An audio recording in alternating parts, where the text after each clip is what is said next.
Lukas 23 vers 1 tot 56. En die hele menigte van hulle het opgestaan en hom na Pilatus gelei.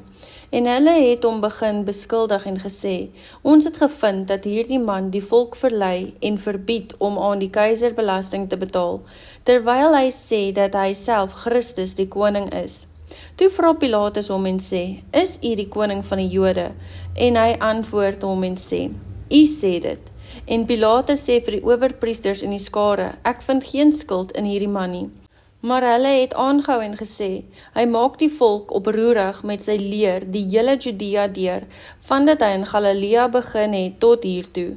En toe Pilatus van Galilea hoor, vra hy of die man 'n Galileër is. En nadat hy verneem het dat hy uit die magsgebied van Herodes was, stuur hy hom na Herodes, wat self ook in daardie dae in Jerusalem was.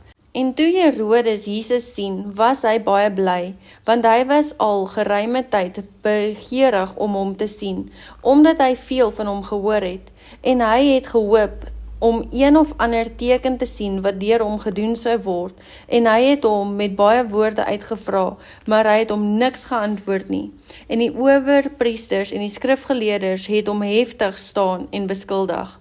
En nadat Herodes saam met sy soldate hom met veragting behandel en bespot het, werp hy hom 'n blikkleed om en stuur hom terug na Pilatus. En Pilatus en Herodes het op daardie dag goeie vriende geword, want hulle was van tevore 'n vyandskap teenoor mekaar. Toe roep Pilatus die owerpriesters en die owerste en die volk bymekaar en sê vir hulle, julle het hierdie man na my gebring as een wat die volk afvallig maak, en nou het ek in julle teenwoordigheid ondersoek ingestel en in hierdie man geen skuld gevind aan die dinge waarvan julle hom beskuldig nie.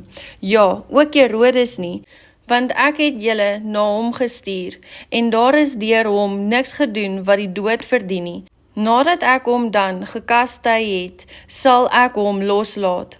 En hy was verplig om vir hulle op die fees een los te laat, maar die hele menigte skree en sê, weg met hom en laat vir ons Barabbas los.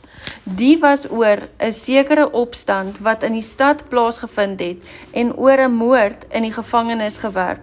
Daarop spreek Pilatus hulle weer toe, omdat hy Jesus wou loslaat. Maar hulle het aangehou roep en sê, kruisig, kruisig hom. En vir die derde keer sê hy vir hulle, watter kwaad het hy dan gedoen? Ek het in hom niks gevind wat die dood verdien nie. Ek sal hom dan katskei en loslaat. Maar hulle het aangehou met 'n harde geroep en geëis, dat hy gekruisig moes word. En hulle geroep en die van die owerpriesters het die oorhand gekry. Toe gee Pilatus uitspraak dat aan hulle eis voldoen moet word, en hy het die een vir hulle losgelaat, wat oor opstand en moord in die gevangenis gewerp was, en die een wat hulle geëis het, maar Jesus het hy aan hulle wil oorgelewer. En toe hulle hom weglei, neem hulle 'n sekere Simon van Sirene, wat van die veld afgekom het, en sit die kruis op hom, om dit agter Jesus aan te dra. En 'n groot menigte van die volk het hom gevolg, en vroue wat 'n rou bedryf en hom beklaag het. Maar Jesus het hom omgedraai en vir hulle gesê, dogters van Jerusalem, moenie oor my ween nie, maar ween oor julleself en oor julle kinders, want daar kom dae waarin hulle sal sê, gelukkig is die onvrugbares en die moederskote wat nie gebaar, en die borste wat nie gesoog het nie. Dan sal hulle vir die berge begin sê, val op ons, en vir die heuwels bedek ons. Want as hulle dit doen aan die groen hout, wat sal met die droë hout gebeur? En daar is nog 2 ander kwaaddoeners, weggelei om saam met hom tereggestel te word. En toe hulle op die plek kom wat hoofskedel genoem word, het hulle hom daar gekruisig, en die kwaaddoeners, een aan die regter en een aan die linkerkant. En Jesus sê, Vader, vergeef hulle, want hulle weet nie wat hulle doen nie. En hulle het sy klere verdeel en die lot daarop gewerp. En die volk het dit staan en aanskou, en die owerste het saam met hulle ook geskrimp en gesê, ander het hy verlos, laat homself verlos as hy die Christus, die uitverkoringe van God is. En die soldate het hom ook bespot en gekom en vir hom as sein gebring en gesê, as u die koning van die Jode is, verlos u self. En daar was ook 'n opskrif bokant hom geskrywe in Griekse en Romeiniese en Hebreëse letters. Hy is die koning van die Jode.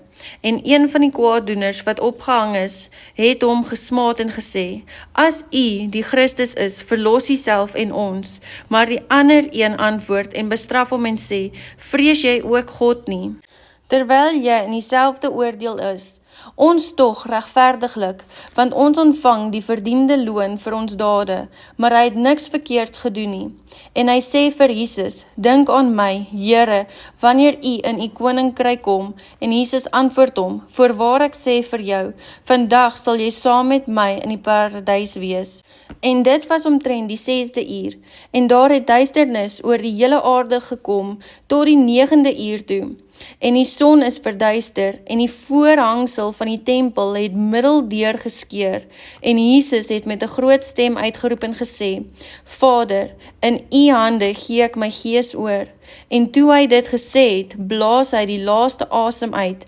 En toe die hoofman oor 100 sien wat gebeur, het hy God verheerlik en gesê: Waarlik, hierdie man was regverdig.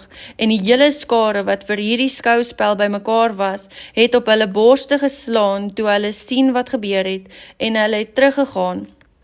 En al sy bekendes het ver weg gestaan. Ook die vroue wat hom van Galilea gevolg het hierdie dinge gesien. En daar was 'n man met die naam van Josef, 'n lid van die raad, 'n goeie en 'n regverdige man. Hy het nie met hulle raad en handelwyse saamgestem nie. Van Artematia, 'n stad van Jode, wat ook self die koninkryk van God verwag het. Hy het na Pilatus gegaan en die liggaam van Jesus gevra, en dit afgehaal en in linne toegedraai en dit neergelê in 'n graf wat uit 'n rots gekap was, waar nog nooit iemand ingelê het nie. En dit was die dag van voorbereiding, en die Sabbat wou aanbreek, en die vroue wat saam met hom na Galilea gekom het ook gevolg en die graf gesien en hoe sy liggaam neergelê was. Daarop het hulle teruggegaan en spisserye en salf berei en op die Sabbat gerus volgens die gebod.